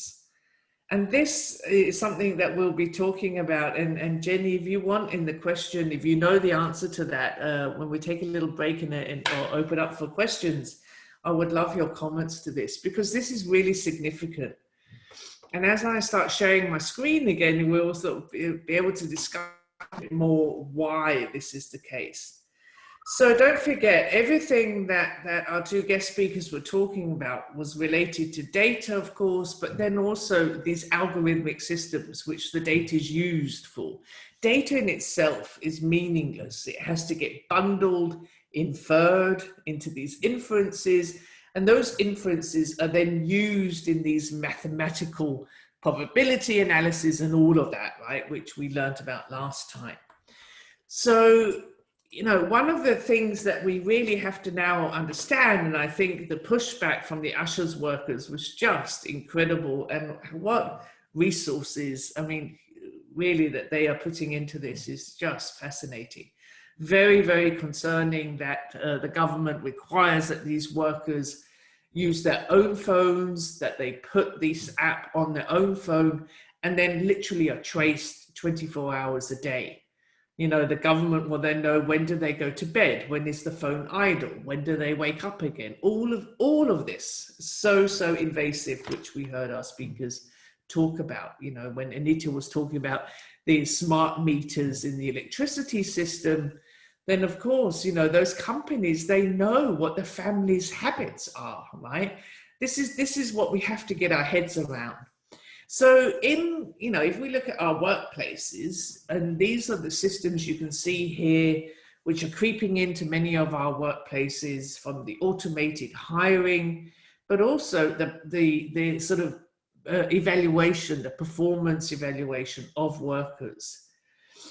We have had since COVID, where workers were sent home or couldn't be in the office, these extremely intrusive software systems, which measured how often the keyboard was being used and at what speed. And that means, of course, when it's not being used, is it because the worker is on a break or is being slow or whatever, you know? But also there was these systems that were in place that automatically take screenshots of what the worker has on their computer screen. Are they playing Sudoku, or are they looking for another job, or are they actually doing what they are paid to do? But this, again, you don't know when they're taking pictures. Plus, I mean, this is an antitrust invasion of the respect of workers, so to speak. We have numerous cases in the Philippines. This is very, very big, of customer service software, so the call centers, where these systems are monitoring not only what the worker says, but their tone of voice. Do they say thank you 6 times as prescribed? Are they successful in selling a new product or service to the customer? What is the customer talking or asking about? So how much can they automate some of these standard questions and so forth? We have had numerous cases across the world of the discrimination in these tools, because they're trained mainly on white men. So they're bad at understanding the accents of people of color, but also of women compared to men. We have situations where sensors are put across the office spaces. This management usually claim is so they know where to send the cleaners. If a meeting room has been used more than another one, well, then the cleaners should go there, the managers say. But of course, it's also a way to survey whether a worker leaves his or her desk and so forth, right? Facial recognition is big across the world. Luckily, there's a growing resistance towards the invasion of facial recognition. Unfortunately, though, some of these facial recognition systems are being linked to emotional recognition. Although there's big pushback as well on that, but what these systems claim they can do is take a snapshot of your face, and according to whether your eyes are drooping, whether you're smiling or you're sad, or whether there's a certain expression in your face, they claim that they can judge what mood you're in. So for some workers, this means that they suddenly get moved from a client meeting because they apparently are in a bad mood. Now, of course, this as well is totally unacceptable. Fraud detection, CCTV is also used, of course, to check whether workers are stealing things from work. But the fraud detection is known in the banking world, of course, but that has been now creeping into other systems that are detecting or predicting workers' likely behavior from whatever else they have been doing.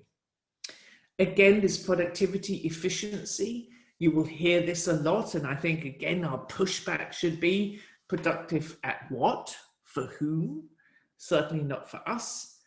As we heard Sureka say, the location data is big, of course, And every time, don't forget that you have your phone in your pocket, you're giving away your location, but also where you are not. So it knows where you are not going as well as it knows where you are going. And as we've spoken about in home care workers and for a lot of other workers who are out there in the field, scheduling systems are also becoming very popular. Now, what we also heard both Anita and Surekha say, and this I think is key also to the work that you're doing in your trade work and so forth, is who actually is in control of these systems. Are they built by the governments or the public services, or are they third-party systems that the government is buying in, is procuring? Now, estimates are that between 93 and 7% of every system that is out there is actually third-party system. It is not designed by the public services themselves. And let's think about that for a second. What does this mean? So if we take the case of the usher workers again, if this is a private software tool that the government has decided to deploy, then that private company most certainly also has control and access over all of the data, not just the government. So this private company is suddenly being able to infer, again that word, all sorts of information about these workers, not only where they are working, but also their private lives. And this is actually one of my biggest concerns, is how these third-party private companies are undermining, and both Kate and Susanna have mentioned this today as well, are undermining sort of government or the public services because it is them who have the data. And very often as well in the contracts, you'll see that the private company is offering back to the government the analysis of the data, i.e. the public services are becoming dependent on the evaluation and the analysis of the private company. Now, trust me, the private company will not give an analysis in benefit of the workers, for example, nor will they most likely in benefit of the public services empowerment. So this is particularly important for us to look at. Now, in the report, the Union Action Guide, there's a section in there on procurement. And as part of that, I went through some of the biggest procurement agreements that exist out there, some of them by law, others are guidelines. So the United Nations, the ILO, the OECD, the European Union, and so forth. And in none of those procurement guidelines, absolutely none, so this is between the public sector and private companies, is there any demand for joint data access and control? Or better still, that it is the public services who have solely the data access and control. This was a shocking revelation to me, that we don't seem to have public services who have understood that data is information. And if they don't have that data, they cannot possibly continue to govern in the public interest. Then we have this private sector power grab over the public services.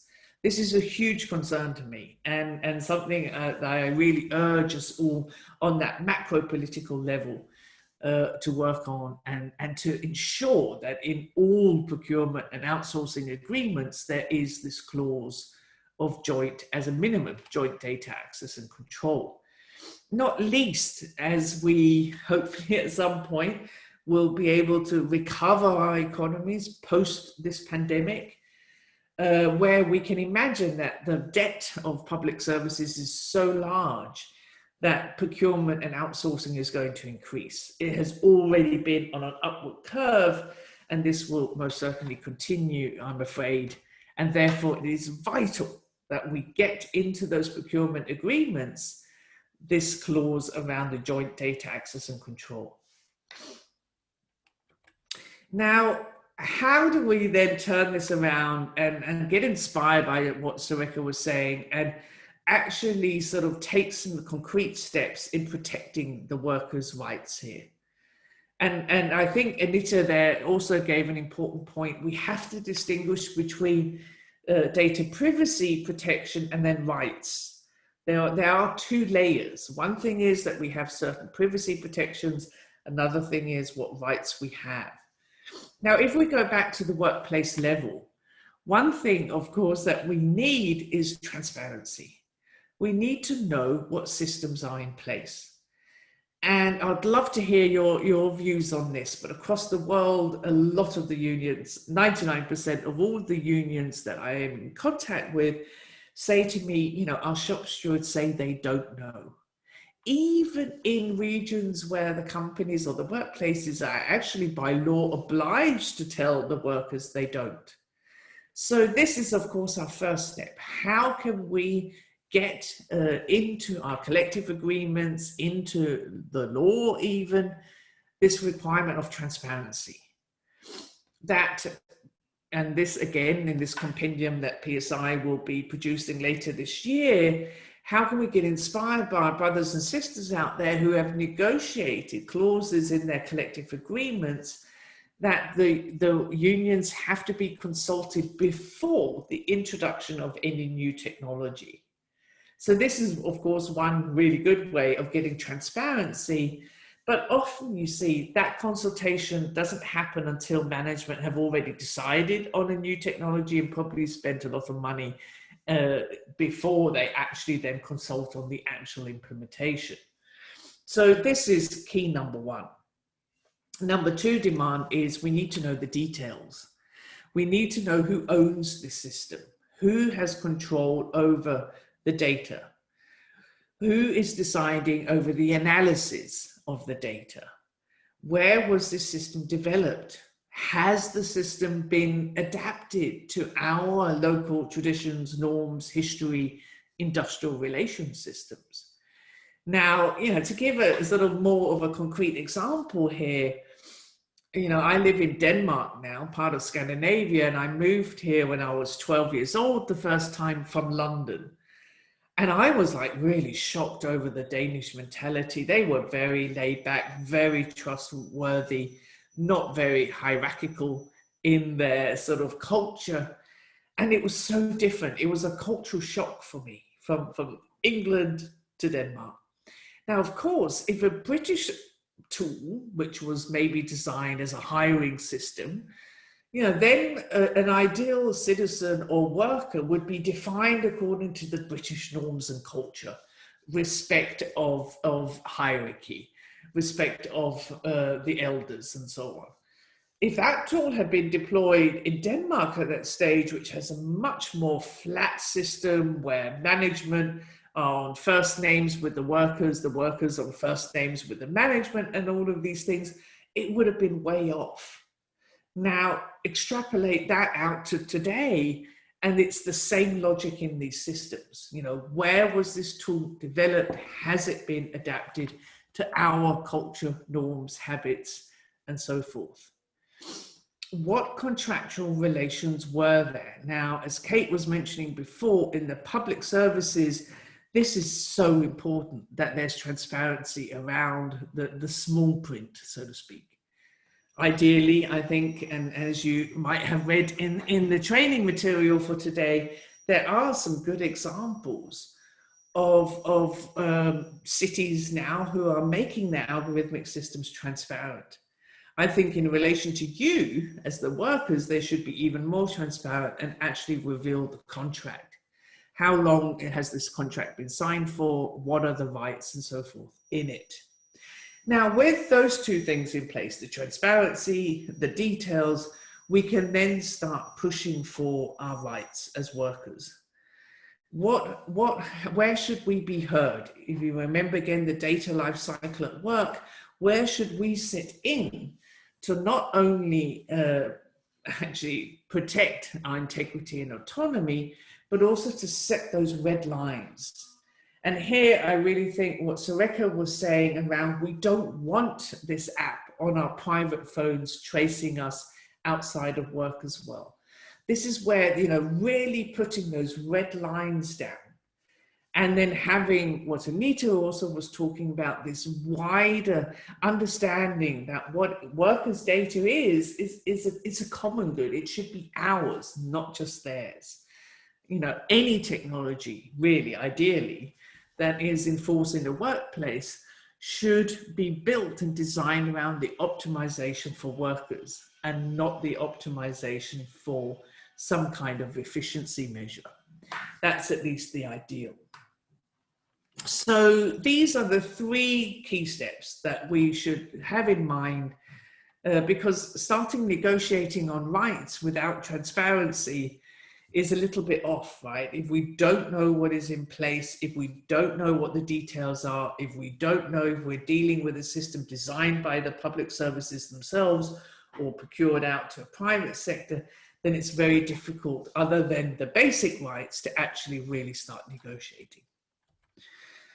So in the training material, and I won't go into too much of the detail here, but D'Ignacio and Klein, they've written a book called Data Feminism, which is absolutely amazing, and it is jam-packed with very useful ideas.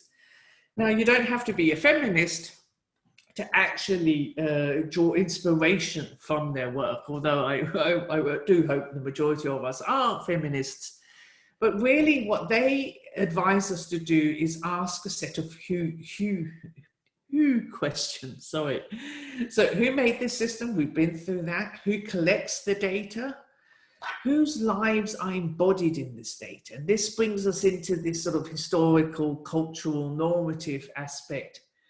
And then 2 important questions. Who or what is this system serving? When we understand if the system is serving some kind of productivity measure over the worker well-being, then we can also understand where we should set in with our demands. But it could also, let's face it, be a system that serves certain groups of workers over others.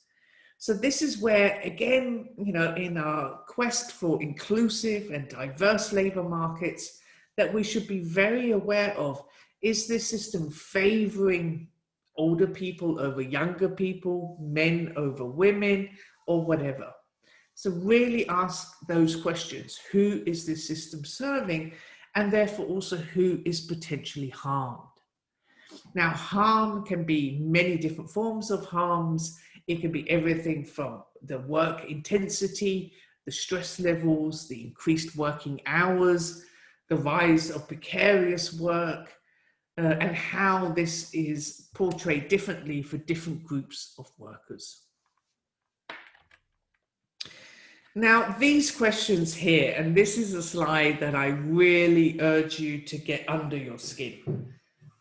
This is something that will require that we dig deeper over a lot of time to really understand sort of the contents of this. But what I'm trying to give here is the governance questions. So now we imagine we're sitting there with our public services, and we actually want to start governing this. We want to start knowing and holding management accountable and liable, and therefore also responsible for the systems they're putting in place. So the first 3 questions have to do with transparency and the procurement aspects. So what systems have management put in place that are affecting workers and their working conditions? Who owns these systems? Who designed them? And then, importantly, what are the contractual arrangements around the data access and control, as well as to the monitoring, maintenance, and redesign of these systems? Now, the redesign thing there is important because the private sector is gaining way too much power over public services through digitalization. I fear, and so do others in this field, that if, let's say, you manage to sort of govern an algorithmic system in place in your public services, and you find out that it is culturally insensitive, we need to change this to our norms and values. So you persuade management to say to the company, you need to change your algorithms. You need to change the order or the instructions or whatever. What if the private company, because they're getting so big, what if they say no? What if they hide behind trade secrets or intellectual property? What if they just don't want to do that? Well, then we risk, of course, being in a situation where this digital colonialism is total, where the public services have lost forever power over these private companies, and where the impacts of these systems are negatively felt by individuals and groups of workers. So this is really important. What rights have the public services negotiated over the redesign, the adaptation of these systems? And then we go to the responsibility aspect. And here, if you remember the myth of management understands, this is one of the things that we must never overestimate management. A lot of management in both the public and the private sector who are deploying these tools have no idea about how they actually function. So here we should have very clear agreements, or you know, some unions across the world have so-called technology agreements as part of, or an annex to their collective agreements. But it should be written, who is accountable and responsible for these systems and their impacts? Now, you know, you will hear a lot of, let's say, a human resource manager say, well, I don't know who's accountable. I've been told to use this system in our work organization. And then the management starts looking at each other. Who is actually responsible for this? Who can we hold responsible for any harm that is being inflicted upon workers? And then what's really important for us to ask is, what governance mechanisms does management have in place? Now, we want, of course, to be at that table, but we need to know what is the table and do they actually have any? If you look at the majority of scandals around the application of algorithmic systems in public services, many of these would never ever have occurred if the public services, whatever service it was, actually governed the algorithm. If they had, they would have much, much sooner been able to see that there's some discriminative or unintended impacts here. Let's take a couple of examples. In the UK, last year, they decided to automate the grading of students' exams. Now, this all came out, and then shock. It turned out that the algorithm discriminated against children from poorer neighborhoods. Now, if they had governed this algorithm, if they had trained it, they would have seen that discrimination way before it was deployed out in the public. We have predictive policing systems, which have now been shown time and time again to be discriminative against people of color, right? Because, you know, they judge that people of color will be way more prone to commit crime than a white person. You know, numerous examples of this kind, that if management had governed the algorithm, which is probably from a private company, then those unintended consequences could have been found way before this then harmed the public. So very important point there. Just wanted to check the chat that somebody's written here. Okay, Jenny, great. I'll have a look at that in a little bit. Thank you. So then we should really ask, oh, sorry.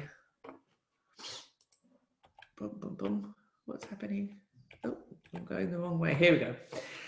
So then, of course, and this is also important, what remedies are in place if a system fails its objectives? We should be asking management this. What will you do if there are unintended harms, if the system reveals to be discriminative, if it turns out that it is optimizing so much that workers are burning out? What will management do? Now, again, never overestimate what management has actually thought of here, but I think they should be held accountable and responsible to answering this. Then we now look at the actual harm. So in questions 7, 8, and 9 here, if we have a responsible public services, they should have done a pre-assessment of the risks and impacts on workers' well-being and their working conditions.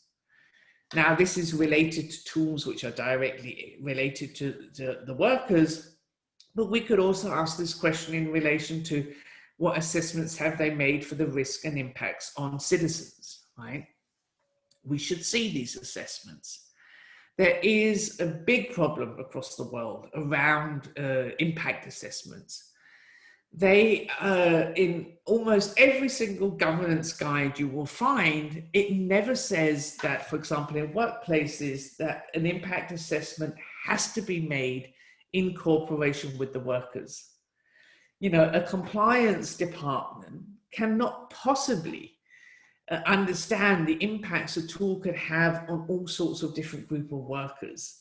You know, they need you at the table. Now, luckily, a big report was released yesterday around an assessment of algorithmic impact assessments. And this was one of their recommendations, because they found out that in many of them, it is only one voice that is heard. So in relation to any of these systems that are directly impacting your members, your union should be at the table, actually being able to voice what is your assessment of these. And then, you know, how does the management control for and monitor possible worker harms? You know, this has to be an ongoing process. One of the other problems we see with impact assessments now is that they're done before a system is put in place and then they're never done again. Yet history has taught us that these algorithmic systems can over time become more and more harmful, or learn, especially if they're machine learning tools, you know, learn to swear or learn to do bad things. If they're not continuously monitored, then we won't pick that up before the harms have been done. And we want to, of course, stop these tools before they become harmful, or if not stop them entirely, then at least moderate them. And this then links to point number 9, right? What is your plan, dear management, for periodically reassessing these systems? Now, the majority of times I've sat opposite management and asked this question, they look at me like blank. They have never had any form of plan to reassess these systems. So of course, you know, this we must hold them accountable for, and they must do so. And then let's say that the system turns out to have some growing unintended impacts or harms, or is learning to, you know, hire only men and not women or whatever, then of course there should be some certain rights over the adjustments to these systems. So how? What are the procedures and mechanisms in place for actually amending the algorithm, for changing the order of the instructions, to putting some gatekeeping in there if, let's say it's a hiring tool, if more men are hired than women, double check the algorithm, the data, or whatever. So management should have this, right? They should have these mechanisms in place. They should also, going back to what we just spoke about, have in their contracts, if it is a private company who owns these systems, the right to change the algorithm. Now, if you remember what Kate and Susanna have been talking about on trade agreements, and one of the things that they're negotiating around right now is they want to stop the obligation to reveal the source code.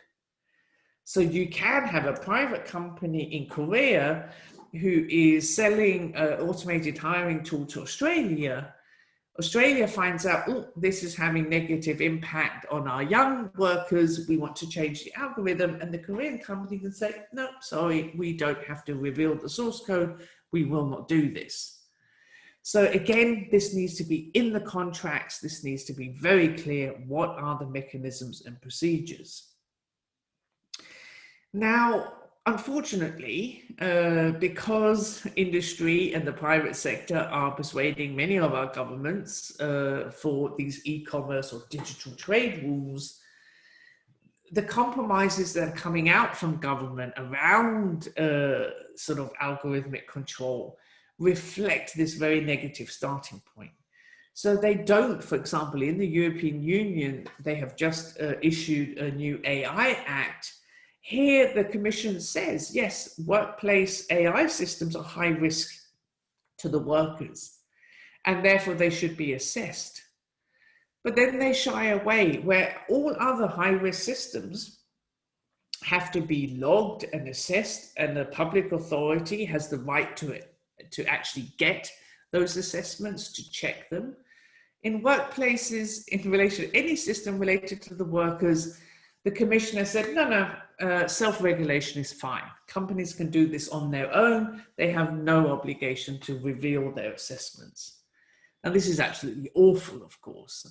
So we, again, should ask, how are they logging their assessments? Can we see them? We want to be party to them. And then question 12, which might seem a little bit, but it is, who decides all of this? And this relates back to what you might remember we were talking about in session 1, the changing balance of nature of power, or the changing power balance between various categories of management. Before, the human resource department, they were the ones who we typically negotiated with and so on around working conditions. But if the human resource department is more or less becoming an automated department focused on people analytics, and the tool that they're using has been brought in or procured by the IT department, they might not have considerations for workers' conditions and so on, or this wider social technical understanding, then who is actually deciding what? And this, again, I think should be written down, and very clear lines of procedures should be there. And then lastly, of course, is what mechanisms, structures, agreements should be in place so we as the unions are party to all of this. This must be our ultimate demand. Now, of course, I realize that in many, many countries of the world, the traditional dialogue of co-governance, co-determination don't exist. Some of you, have to almost risk your lives to get a collective agreement. Well, here, again, this must be our deal, which it is, but all of the other questions, you can still be posing them. And I would, really consider name and shame campaign. If you have been asking your public services to responses to these questions and they deny to come up with them, I would publicly go out with that. Do you know, dear citizens, that you are subject to these algorithmic systems, and the public services are not in control of them, do not govern them, or at least won't answer those questions? So here I think we have to also sort of adopt the wicked hat now and again. So I'm just gonna check the chat. There's a comment here. Okay, from Jenny. A private company had manipulated the local government data for their company's benefit in Nepal. Well, there you go. Jenny, thank you for posting that. This is exactly what, this risk that we're having if the public services, become overly dependent on the private sector's analysis and use of the data. Great, so I'm just going to pause here and just check, do any of you have any questions or reflections on these governance questions? Hi, Josh Hi. here. Hi, Josh. Sorry if I've got some bad reception here. I'm just working out of our hotel. Okay. So just back to I was back to the previous slide actually, and it was around our, I suppose, querying when they're bringing in new systems and putting clauses into collective agreements around having that preemptive notification of any change in technology. So whilst we've had that here in New Zealand for a wee while, in a lot of our collectives, we actually haven't drilled down into the data set, and that's what's been the interesting thing for me, and the learning through this process is the information and data security, and ensuring that we get that included as part of the consultation that we work through. So Yeah, just wanted to highlight that again. So thanks. Yeah, brilliant, Josh. I mean, that is such a good point, right? I mean, one thing is transparency around what technology, but actually diving into the engine room, right, and finding out, well, how is this technology trained? What happens with the data? Where is it stored? Does it get sold? All of those great questions. Well, I really hope that you will somehow get that embedded into your work, and do share if you do. Great. Thank you. Does anybody else have any questions to this?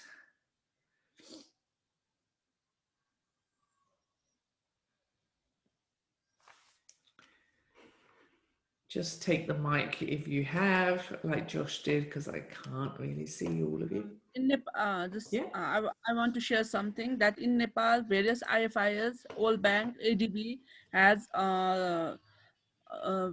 give budget for the digitalization for the government level, government of Nepal for the upgradement of the digitalization system in Nepal.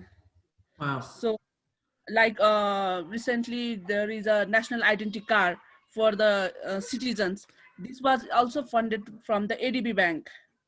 So this kind of funding can create some kind of manipulating of data of the country.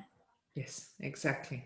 Exactly, Jenny. That's another, shocking example. And actually, of all countries, Sweden, which is sort of known as a social democratic sort of, big monster government there, they sold or gave, or whatever the contract was, the digital identity card handling to the banking sector.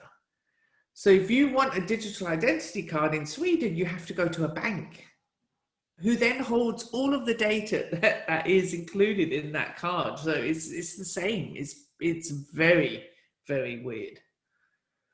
Jenny, was there any pushback in Nepal against this? And same also that the IT company in Nepal, which has they have their various brands, and same IT company has been hired by the Nepal government as a prime minister IT advisor. So their company is the one who is developing all the banking sector softwares.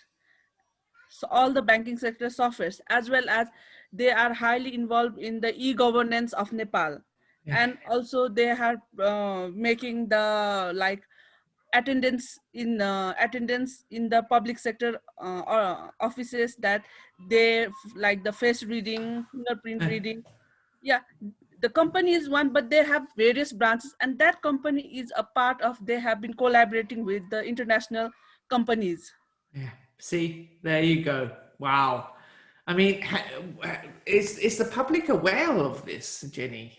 Yeah, the public is aware of it, because I have shared one news just before back, just in the chat box, that the various official or government authorities has denied that it should not given to the private company. They are been went to the various organization to stop that, but unfortunately it's going on.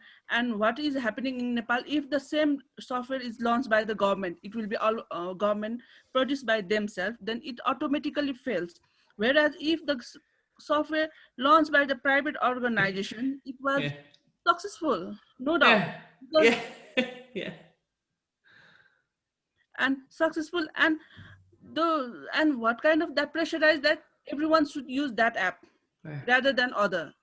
So it creates a kind of scenario over there, that this one is good, this one is bad, that comparing starts from there.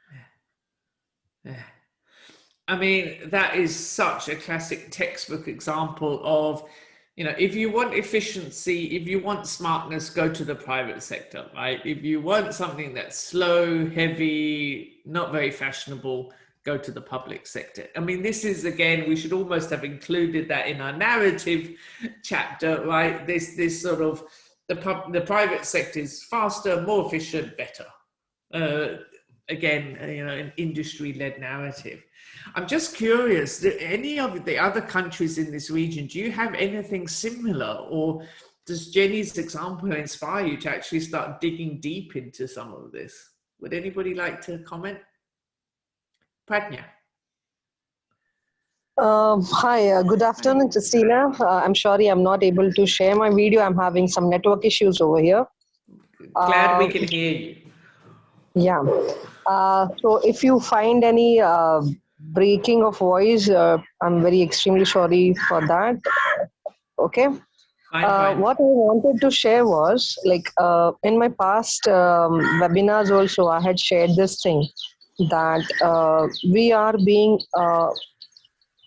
exposed or being introduced to new kind of portals under the name of digitalization. Now, there has been a recent news in the public sectors in India that government sectors are introducing or they are trying to maintain transparencies with respect to employee profiles on their websites.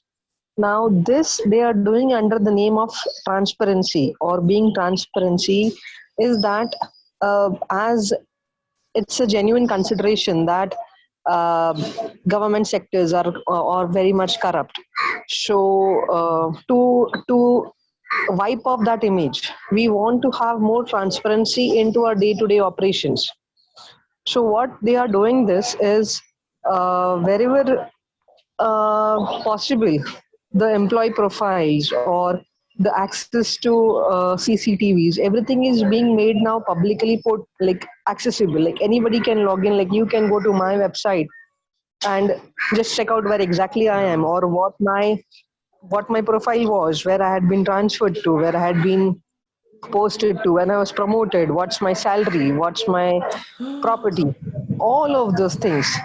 And now the thing is that listening to all of the information that Anita and you and had all given since morning, I'm wondering like people are asleep. They are not even having a slightest clue that so much pre-planning stuff has been already done and we are way back to even fight for this or to keep up or raise an issue with the management that you are invading our privacy. Now, when I share my thoughts to my colleagues or when I share this idea about digitalization, privacy and everything, so it happens is that people don't know that these things are actually happening. And now when I think, okay, fine, we need to be together, we need to find the right information because, sorry, I feel like we are at zero.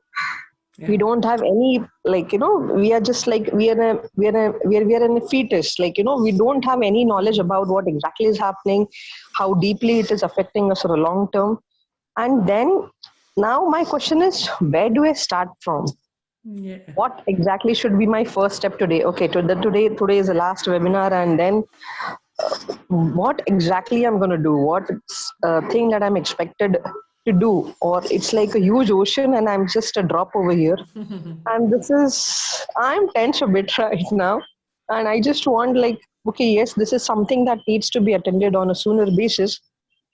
But I'm glad that this issue is being raised and you are giving us a lot of information about it, enlightening us. And I'm thankful to PSI for all of this. And let's see, like we can do whatever we can, and we should start an initiative at the earliest. That's it. Thank you. Yeah, thank you, Pradnya. Well, I will let, when Susanna takes you through sort of what now discussions as we end today, I think that's where some of the answers is, where do we take this from now? I think you're absolutely right in pointing out that the majority of people have no idea of what is going on. And Pradnya, that's across the world. Yes. We have deliberately been kept in the dark. And this not least has been, suddenly this whole wave of social media, of the internet, of all of these smart tools, of Office 365 in the cloud so we can work from anywhere. It all came, and all of us on this call over the age of 40, really, we walked into this. We were sort of seduced by this whole new world that we never really stopped and asked, why is this free? We know rationally, there's nothing called a free lunch. We know that. Yet we adopted these tools with very little criticism. And I have to say, I think our public services have let the populations down because we never had a general population sort of training in this. How are you a good digital citizen? How do you protect your identities? It's never, ever been discussed in many parts of the world. But I will, you know, I think your curiosity, your learning as a group here is the start of what you know will be a change in the resistance, in the demands from the union movement, right? And I think there we can find some solace, comfort in chaos theory, that a butterfly can flap its wings in one part of the world and it leads to a hurricane in another part of the world. If we start flapping, as you're doing in your region, in all the other PSI regions, things will change. I'm very, very optimistic and positive about that. But now you know some stuff, and as I said, Susanna will lead this group through discussions where you take it from here. Okay, listen, time is running a little bit, so unless somebody else has a comment now, I'm just going to urge on. Would anybody like to take the floor? Nope. Okay, I can see that some of the slides and the information for today we won't have time for. They are all in the training material you got, so I really recommend that you go back to that and you have a look. But before I hand over to Susanna for your wrap-up discussions, I want to give you this governance model. And it's very simple. You know, you start where it says start here, and let's say that you actually have now a management who wants to hear your thoughts on these algorithmic systems, these AI systems. Then this is a model that I've created, which we are deploying in certain countries in the world now, which just really stipulates what should be done when. So of course, before this tool is even rolled out to impact the workforce or your citizens, we should do an ex-ante analysis of it. Now, an ex-ante means before, and here it really go through and say, what is the purpose? What is the goal of this system? What were, as you learned, the data, the ingredients, the instructions, the order of the instructions to this algorithm? What are the risks? Both for the collective risks, but also individual risks. And that pre-assessment, you know, has to be logged.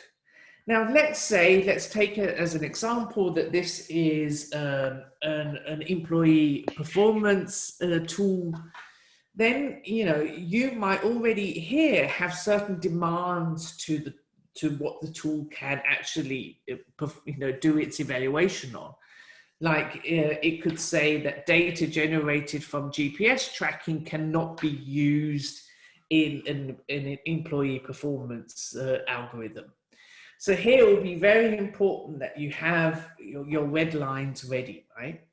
And then as you can see on the screen, we have to write things down. We have to log this. Because these tools don't just get used once, they get used numerous times. They get used in one municipality, then another. And unless we somehow have a written record of what adjustments were made, what red lines were put, then there's no proof, right? So really write things down. Then you can say, then the system gets used. And here is the next, and it's logical for us as unions, but not very logical for a lot of managers, is this ex post evaluation. So when the system has been used, we periodically must reassess it. Is it having its intended impact, purpose? Can we see unintended harms creeping up? Are there risks to individuals or groups that we hadn't foreseen? How do we then adjust this system? Now, this relates very much to these principles of fairness, transparency, and auditability, but also back to, does the public services, in their agreement with whoever developed this tool, have they got clauses in there around the adaptation of the algorithms? Very, very important. And again, write everything down and also write down how the algorithm was adjusted, whether it was rejected, on what grounds, and so forth. So this is a sort of a simplified version of how do we start co-governing these systems.